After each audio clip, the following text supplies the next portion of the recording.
What's up guys, Justice here, back with another video, and today we're going to talk about another common squat mistake that I'm seeing. You guys seem to like and enjoy the squat mistake video, so here I'm back with another one that's very common, and I don't think a lot of people even consider it at all when they're squatting.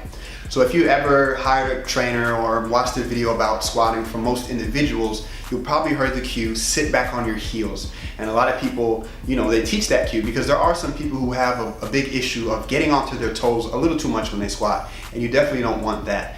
But what can happen if you think constantly and only about keeping the weight on your heels is your toes can come up. And this is something that I don't think a lot of people realize how important it is to keep your toes down while you squat. So what we're looking for is what's referred to as a tripod pretty much. It's easy to remember and associate with. And that's having your big toe down, your pinky toe down, and your heel down at all times while you squat. This is very important because when your toes start to come up, one, that means that your center of gravity has shifted back, right? And we're trying to keep the bar over the midfoot. So there's no better way to make sure that the bar is over your midfoot than keeping your toes and your heel down. The next thing is that it means that your hips probably aren't as stable as they should be, right? When we're squatting, we should be thinking about gripping the floor and spreading it apart, right? Keeping the glutes activated, getting the hips in a nice, solid, stable position as we go down and go up in the squat. And if your toes aren't down, it's very difficult, actually impossible, to be doing that properly. So if you're somebody who tends to really sit back,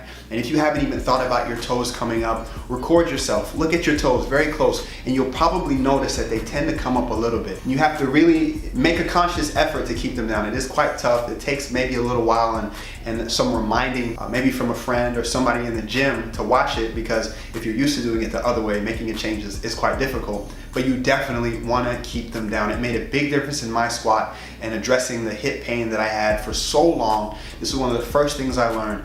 But make sure that when you're squatting, you're keeping the big toe, pinky toe, and heel down. You'll have a safer squat and a stronger squat down the road. Thanks so much for watching. If you enjoyed the video, please give it a like. Comment below if you have any sort of questions at all. Subscribe if you haven't already, because there's always more coming, guys. I always got more coming. And I'll see you guys in the next video.